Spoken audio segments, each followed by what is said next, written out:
Now, many of you will remember Tom Welling from the Smallville TV show on the WB network, where he played a young Clark Kent coming into his own, becoming Superman and all these different powers. What a great show that was.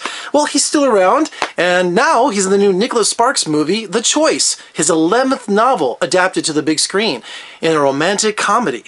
And he plays a doctor, too. I think he plays a doctor. We'll ask him. He's joining us now, right now. Tom Welling. Tom, greetings from Las Vegas. Hi, Jeff. Okay, Tom, you're in a Nicholas Sparks movie, one of the greatest romantic novelists of our time, authors of our time. This has to be like an instant chick magnet. When they find out you're in a Nicholas Sparks film, the women must just go crazy over you. Well, a lot of them, they say, oh, Nicholas Sparks, he always makes me cry. And, I got to tell you, this movie has many of the ingredients that you've seen in other Nicholas Sparks films. But I think the biggest difference with this one is it's more of an ensemble cast. I think you'll see more of the guys, maybe a little more representation from the male point of view in a sense. But this is a film that men and women can enjoy, and especially together, because it's really about a woman who has to make a choice between two sort of guys who are really good guys. It's just love. When love comes into play, you never know what's going to happen. Now, you play Dr. Ryan McCarthy, and there's this love triangle go on. Like, you're caught in the middle. You're like the nice guy. I know. It's a really tough place to be. Just think, Tom, you're not a doctor, but you've played one in a movie. You know what? That's funny. Nicholas Sparks actually said that to me. He said to me, "Now you can say this," and he's right. And I can't. I'm going to use that. Okay, Tom, now, not many co-stars get to punch out the lead actor in the films they're in. You punched out Benjamin Walter. Was there any loose punches? Was that carefully choreographed? We came close a few times. We sort of had a wardrobe malfunction with, I think, a pen in one of the pocket protectors that my character was wearing. So we had to go a few times. It kept flying out. And we didn't know where this pen was coming from, and we were able to identify that it was coming from my pocket. So after we figured that out, we got the punch down pretty quick. Now, maybe you can answer something for me. I always wondered this. When a movie has, like, a carnival setting, do they actually create the whole carnival, or do they, like, find one and kind of work around it? Because there was a big carnival scene in this movie. That was, by chance, there was a carnival that was there, and I believe the production was able to extend the carnival's stay in that location for an extra day or two, but the window was quite tight. Now, I'm born and raised in Las Vegas, so I'm surrounded by the Mojave Desert. If I want to see trees and something nice, I have to go all the way up to the mountains or to Utah. So I think one of the stars of The Choice is the setting, North Carolina. It's just gorgeous there. Yeah, it's magical. I mean, I remember turning to Nicholas and just being like, "You actually live here? Like, this is a real place?" It's really got some magic in the air, and it's really an extra character in the film, because of the way the film breathes and the emotions that sort of the characters have to go through and the amount of time that's covered in the film. The landscape is very much a character. All right, so this is a Nicholas Sparks novel turned into a movie, his 11th one.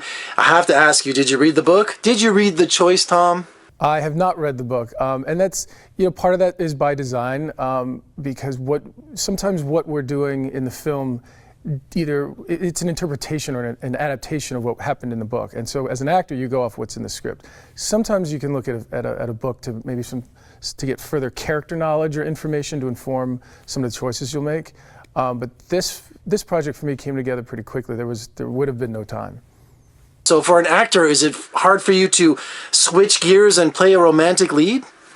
Well, as an actor, every choice your character makes is action. It's moving forward. It's sort of progress in the evolution of the character. And so in some ways, it's the same.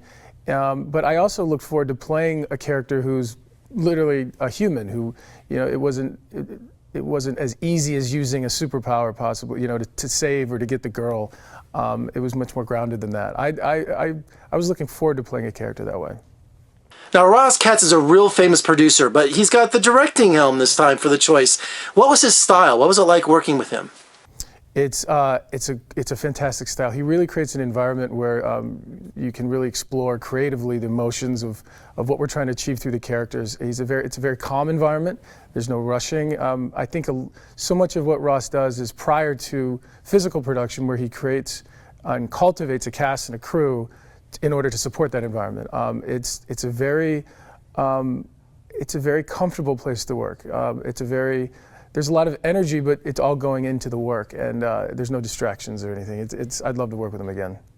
So Nicholas Sparks, super successful. All his movies make a ton of money. He's just extremely famous. What's he like on the set? Does he micromanage? Does he kind of like, is he a hands-off kind of guy? What's his approach? Well, Nicholas, I was with him the other day actually, and he was being asked those questions, and he knows that once he hands over the material to to the script form and to the physical production, that's really in the hands of the director, and he understands it. He was there for support, to answer any questions that anyone wanted for him, but he very much was, he's not a micromanager. He wasn't in anyone's way or anything like that. He gets what's going on. Well, Tom, I wish you all the luck with The Choice. Do me a favor, tell everyone in Las Vegas to go see The Choice. Hey, everyone in Las Vegas, check out The Choice. Awesome. Congratulations and good luck with the film. Thanks, Jeff. Take care. All right, you can see The Choice, which is in theaters now. And if you want more reviews and interviews, just surf on over to my website at vegasfilmcritic.com. And make sure you check me out on social media. I'm on Facebook, Twitter, Instagram, Pinterest, everything you can think of. And also, if you like what you see, I would greatly appreciate it if you subscribe, comment below, thumbs up, all that jazz. I'm Jeffrey K. Howard. I'll see you next time.